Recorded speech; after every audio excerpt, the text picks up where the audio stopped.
আসসালামু আলাইকুম।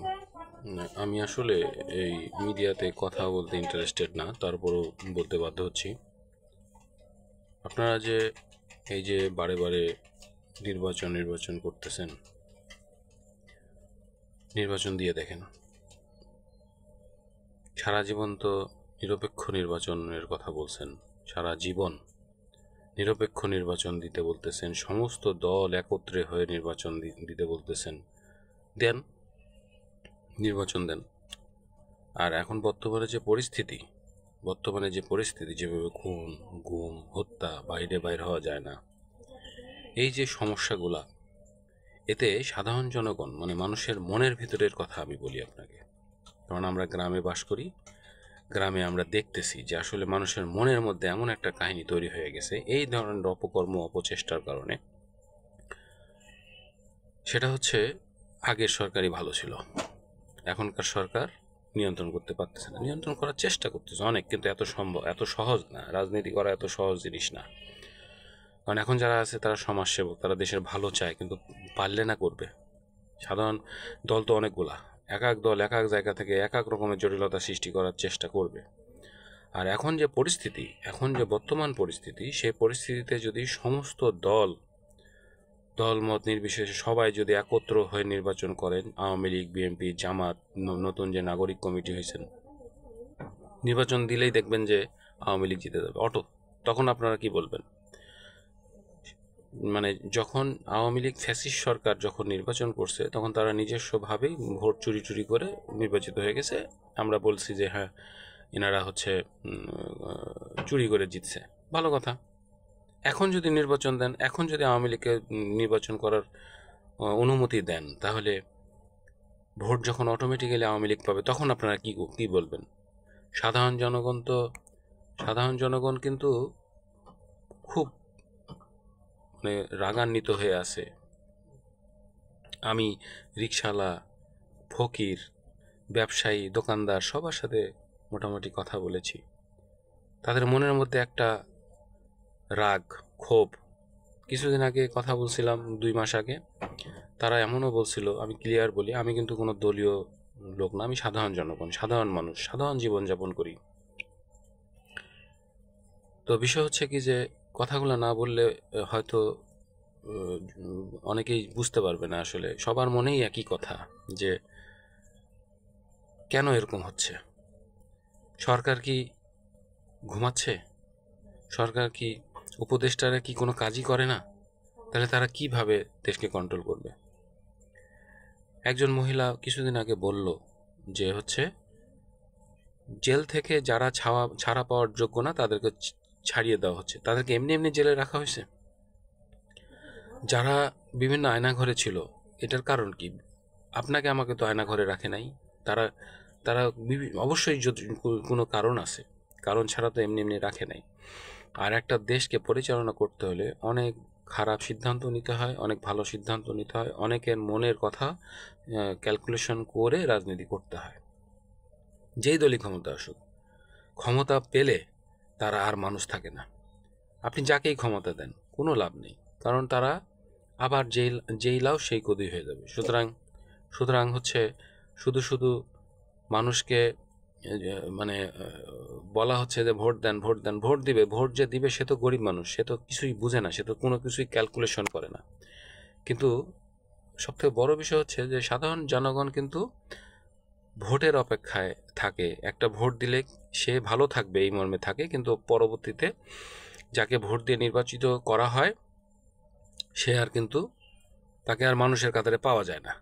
যেমন দেখেন, ডক্টর ইউনূস অনেক ভালো মানুষ, সে ওয়ার্ল্ড বিখ্যাত একজন লোক। সে ক্ষমতায় আসছেন, তাকে ভালোর জন্য নিয়ে আসছে। সাধারণ আমাদের শিক্ষার্থীরা আন্দোলন করে দেশকে স্বাধীন করে ফেলছে, তারা শিক্ষার্থীরা ভালোর জন্যই তো তাকে নিয়ে আসছে। কিন্তু সে ভালো চায়, কিন্তু তার ভালো কে চায়? সে যাদেরকে নিয়োগ দিয়ে রাখছে, তারা কি চায়? আমি যতটুকু ক্যালকুলেশন করে দেখেছি, যে যারা দায়িত্বে আছে তারা সবাই অর্থ উপার্জনের ফাংশনে ব্যস্ত। অর্থ মানে কিভাবে নিয়োগ দিবে, কিভাবে কাকে জয়েন করাবে, কিভাবে টাকা আর খেলা। হ্যাঁ, তো তারা এই কাজে যদি ন্যস্ত থাকে, তাহলে তারা দেশের দেশের কি করবে? তারা তাদের 1 মিনিটের কাজ, যেই ধর্ষক হ্যাঁ আসিয়াকে ধর্ষণ করছে যারা, তাদেরকে একবার উপযুক্ত শাস্তি দিয়ে দেখেন না। ক্ষমতা তো এখন আপনারাই। প্রকাশ্য দেবালোকে তাকে ফাঁসিয়ে দিয়ে দেন, মানুষ তাহলে ভয় পাবে যে আসলে ধর্ষণ করলে এইরকম একটা সাজা পাইতে হবে, তাহলে তারা তো সতর্ক হয়ে যাবে।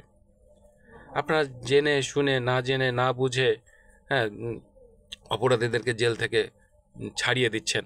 অপরাধীরা কি করে খাবে? সারা জীবন তো জেলে ছিল, যার যাবজ্জীবন কারাদণ্ড হয়ে গেছে তাকেও ছেড়ে দিয়েছে। তো তারা কি করে খাবে? তারা তো সন্ত্রাসী ছাড়া তো তাদের আর কিছু জানা নাই।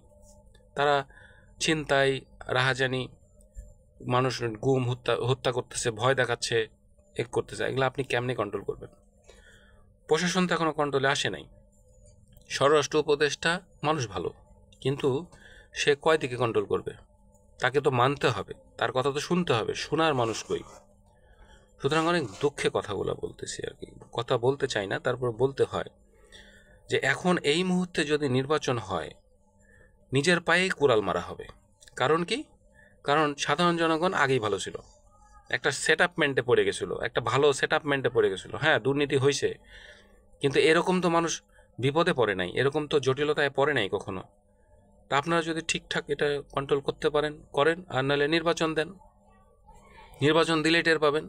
আর যদি আওয়ামী লীগ নির্বাচনে অংশগ্রহণ করে, আওয়ামী লীগ জিতে যাবে কনফার্ম। এটা আমার মনে হচ্ছে যে কনফার্ম, মানে আমি নিজের এটা ব্যক্তিগত কথা। হ্যাঁ, কারণ মানুষের ভোট তো আর আপনি দেখতে যাবেন না, মানুষ ভোট দেবে ভিতরে যায়, চিন্তা করবে যে আসলে আগেই তো ভালো ছিলাম, এখন কেন?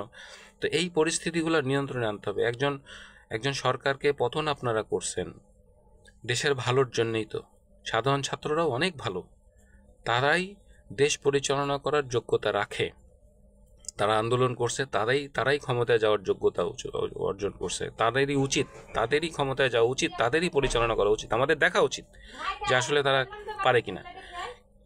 কিন্তু বারে বারে আমরা বিএনপি দেখছি, আওয়ামী লীগ দেখছি, জামাত দেখছি, তো তারা তো কোনো সেট আপ মেনটেন, কোনোভাবেই তো তারা দেশের উন্নয়ন করতে পারেনি। 53 বছর ধরেও তারা কোনো উন্নয়ন করতে পারে নাই। এর আগে কিছুদিন আগে জামাতের পরিস্থিতি ভালো ছিল, এখন তো তারাও খারাপ হয়ে গেছে। তো যারা মানে খারাপ হয়ে যাচ্ছে তাদেরকে নিয়ে এত দ্রুত নির্বাচন দিবেন? সাহস থাকে তো সবাই মিলে একত্রে নির্বাচন করে দেখান তো। নিরপেক্ষ নির্বাচন করলে কি হবে এটা জানেন তো না? তো আমার মতে, আমার পার্সোনাল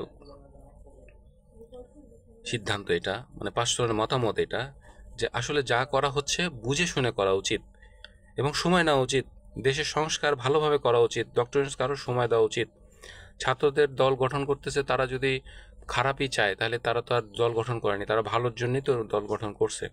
তো এদের ভিতরে আমাদেরকে ভালো একজনকে বেছে নিতে হবে, ভালো কাজ দেখতে হবে, ভালো কাজ দেখার পরে তারপরে আমাদের সিদ্ধান্ত নিতে হবে ভোটটা কাকে দেওয়া যায়। সাধারণ জনগণের পক্ষ থেকে আমি আসলে আমার মনের বিবেকের কাছে প্রশ্ন এই জন্যেই, যার কারণে আমি এই কথাগুলো বললাম। সবাই ভালো থাকবেন, সবার শুভ কামনা করি, বাংলাদেশের মঙ্গল কামনা করি। একজন সাধারণ নাগরিক হিসেবে বাংলাদেশের মঙ্গল কামনা করি এই জন্য যে বাংলাদেশের মানুষ ভালো থাকলে, দেশ ভালো থাকলে সাধারণ মানুষ ভালো থাকবে। যার কারণেই কিন্তু আমার এই কথাগুলো বলা। ভালো থাকবেন সবাই। আসসালামু আলাইকুম।